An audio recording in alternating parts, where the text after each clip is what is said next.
Hi friends, today let's dive into the Hunger Games.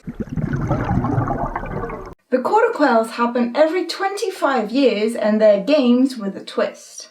Each Quarter Quell is distinguished by games of a special significance.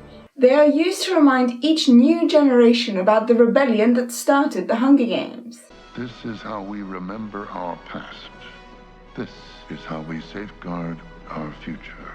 The first Quarter Quell had each district vote for which tributes they wanted to send into the arena. The second Quarter Quell, which is the year the Haymitch won, had twice as many tributes in the games. The third Quarter Quell had the tributes reaped from the existing pool of victors. The male and female tributes are to be reaped from the existing pool of victors.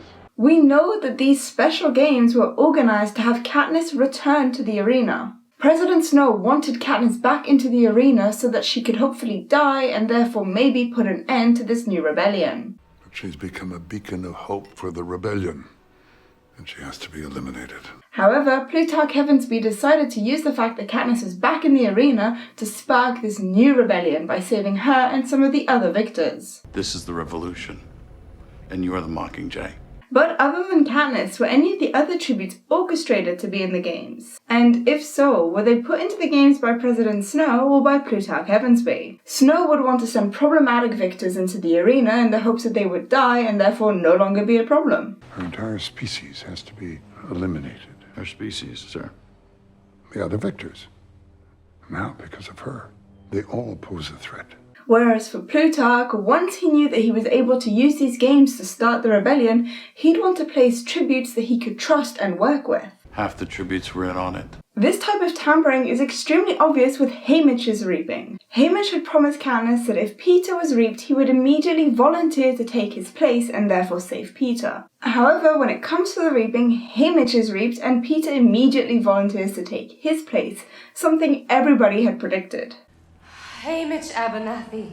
I volunteer as tribute. This meant that Haymitch was their mentor and was therefore able to talk to Plutarch directly. Haymitch and Plutarch being able to easily talk whenever they needed to meant that they could organize and work out the final plans to escape the arena. So it seems it actually was orchestrated that Haymitch would be reaped so that Peeta would volunteer so that Haymitch could stay mentor. We couldn't tell you with Snow watching, it was too risky. The two tributes from District 1, Gloss and Kashmir, were the brother and sister duo who won consecutive games. Kashmir and Gloss, brother and sister, District 1. They won back-to-back games. Were they reaped accidentally? Well, Finnick explains that his punishment was used as an example. He says that he was the example to hold up to the young Joannas and Kashmirs. Could this mean that Kashmir was showing signs of rebellion or at least dislike towards the capital? And if so, she would have been considered a threat to President Snow, and her brother would also be a threat by association. It was known that Gloss and Kashmir were extremely close, and they were really the only family they had. You are our family,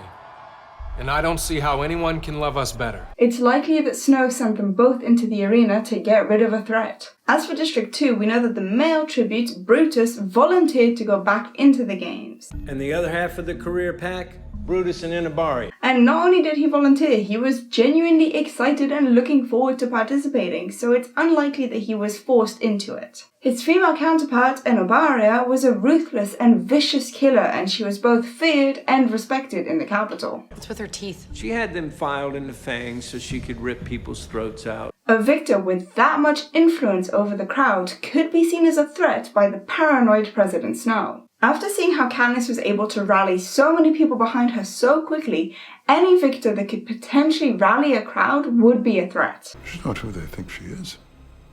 She's not a leader.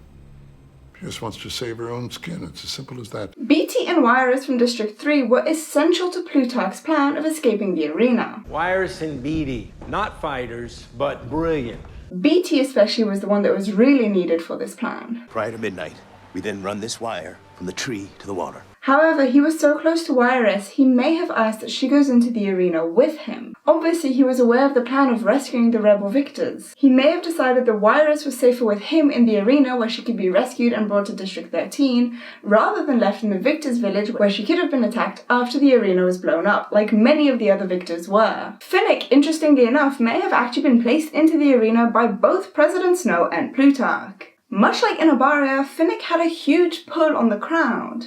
But he's the capital darling. They love him here. Charming, smart, and very skilled at combat, especially in water. Snow already saw Finnick as a threat, and these games were the perfect way to eliminate this threat. President Snow used to sell me, or my body at least. We know that Finnick had been working with Plutarch for a few years, so it's likely that he asked, or that Plutarch decided, he should go into the arena to help protect Katniss and Peeta. Plans. What the hell are you doing in here? Stop. Just listen. As for Mags, who was Finnick's mentor, she volunteered to take Annie's place for these games. Mags, she volunteered for Annie. Mags was his mentor and basically raised him. President Snow knew that Mags and Annie were Finnick's only weaknesses. One is the girl he loves, and the other is the mentor who practically raised him. It was probably decided to have Annie be reaped. This was because if no one decided to volunteer for her, she would end up in the games with Finnick. Due to her mental instability and the fact that Finnick would do anything to protect her, he would likely be weakened by having her there. Finnick! No, it's not Annie! Annie! And if Annie died, it would probably break Finnick's spirit entirely, forcing him to stop fighting. The only person who would volunteer for Annie is Mags. Similarly, having Mags in the arena with him would only weaken Finnick and potentially break him. Max? Finnick! Max! Finnick! Max! Finnick!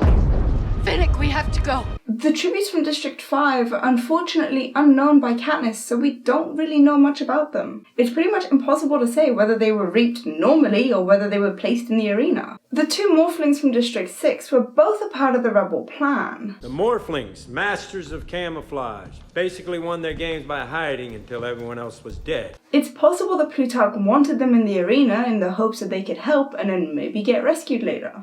She sacrificed herself for me and I didn't even know her name. You think she sacrificed herself? Blight and Joanna from District 7 were also both part of the Rebel plan. It's his plan. We all agreed to it. And Joanna, much like Finnick, had already had issues with President Snow and was a definite threat against him. But now, you want to kill me again. Well, you know what?